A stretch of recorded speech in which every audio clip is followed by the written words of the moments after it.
Hello everybody, this is Lindsay from windingroadcrochet.com, and today we're going to be going over part 4 of the Simply Fall baby dress crochet along. This part we are going to be creating the ruffle and the waistband of our dress. There will be a link for the written pattern in the description box below. So today we're going to be creating this pretty waistband here, as well as the ruffle at the bottom of the skirt. This is a pretty kind of petticoat looking ruffle that peeks out under this last row from the crocheted plaid skirt. We are going to be working into the back loop of the second to last row of the crocheted skirt. So here's this dress I've been working on during this crochet along, and here you can see the back loop of the second to last row of our skirt. Let's go ahead and get to the center of the back, and here we're going to be working into that back loop to cause it to look like we have a little flap in front of our ruffle. And we're going to be working 3 double crochet into 1 stitch and then 2 double crochet into the next stitch. So we're going to work a lot of increases in this row to get that ruffle. To start out, you're just going to insert your hook into any stitch. You're going to yarn over with the new color, and you can use any color for this. I like to use white because, as I said, it kind of makes me think of a petticoat, kind of an undergarment looking piece. We're going to chain up 3 because we're still going to be working with a double crochet. And then from here, we're going to work 3 double crochet into that very first stitch. So here's our first double crochet, our second double crochet, and then our third double crochet. And that is all worked into that very first stitch. And then moving on to our next stitch, we're going to work 2 double crochet into this stitch.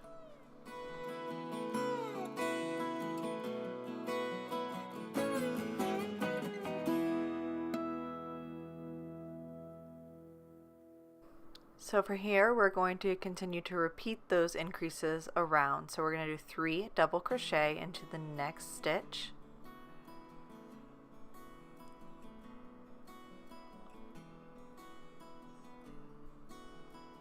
Here's our third double crochet into this stitch here, and then we are going to work 2 double crochet into the next stitch. So we're just going to repeat 3 into 1 stitch and then 2 into the other stitch all the way around. This is a lot of increases. It's going to feel like a very long row, but it is what we need to do in order to get that really pretty ruffle look. You can see already how much extra we are having just in this small space.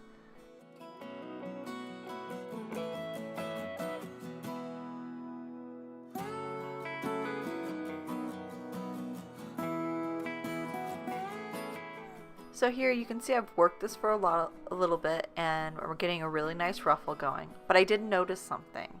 I have been folding that first row back, and that is allowing me to see this back loop of that row, the one we did not work, really easily, and able to kind of work into it as if it's just a regular stitch.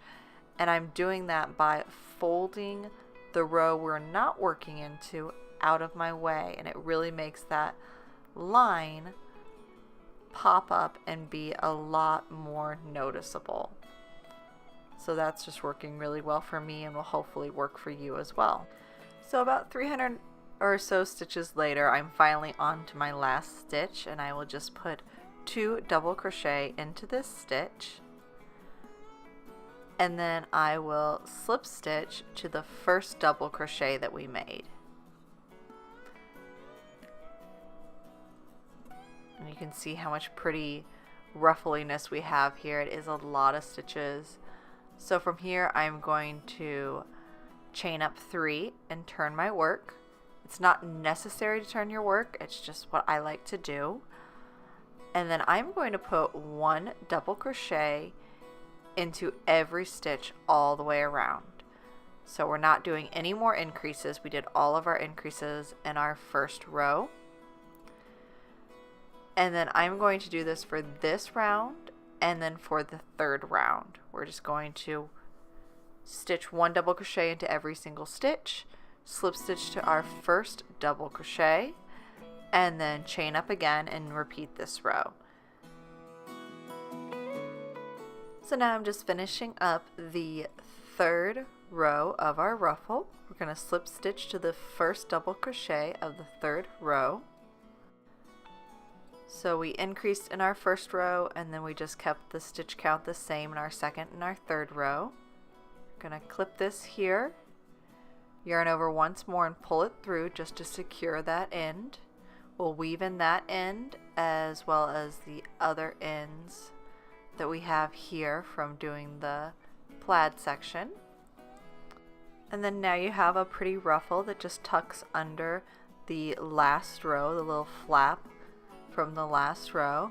Now this flap does like to flap up, and the way I've solved that is to either wet the whole thing and hang it and let it dry, and it will help hold that section down, or you could take a little bit of yarn and a needle and just tack it every so many stitches, just to help hold that section down if it's really bothering you.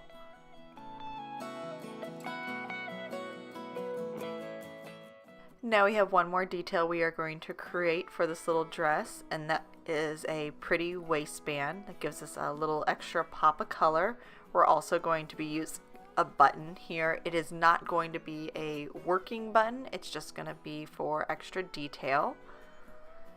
And I'm going to be using the yellow for my waistband. I think that will be pretty. So I'm going to start with making a slip knot. Pull that tight, grab my hook. I'm still using the same size hook I've used for this entire dress. And then I'm going to chain 68. Alright, jumped ahead, I have 68 chain here, and we are going to go back to using a half double crochet because that is going to help us match the bodice. So we are going to half double crochet into the third chain from the hook. And actually, I am going to half double crochet into the back bumps because I think it looks nicer. It does take a little bit longer to do it this way, but I do really like how it looks. So I am going to work 1 half double crochet into every chain along this chain here.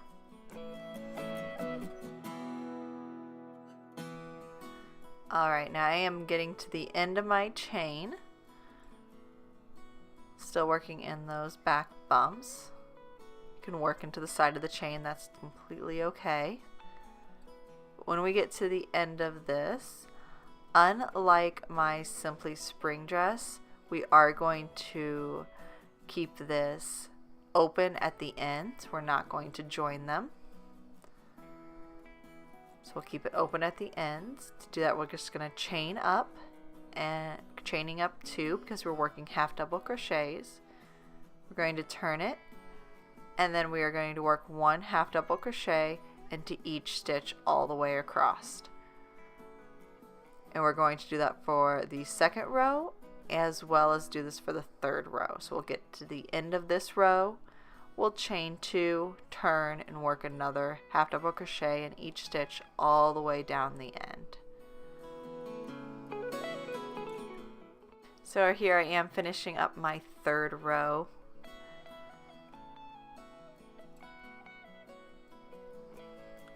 Just 1 more stitch into my third row, and that is all we're doing for this waistband. I'm going to yarn over once more, pull it through, snip this thread here and pull it through, and that kind of secures the ends. And you can weave in those ends. So to attach this to the dress, slip it under the back, pull it over, and then I actually like to overlap this just a little bit so these ends will get woven in here.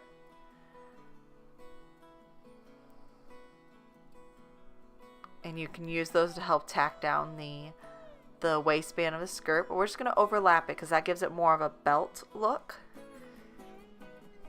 And then what I recommend is tacking this waistband in a few different spots. So we'll use the button to tack it down here.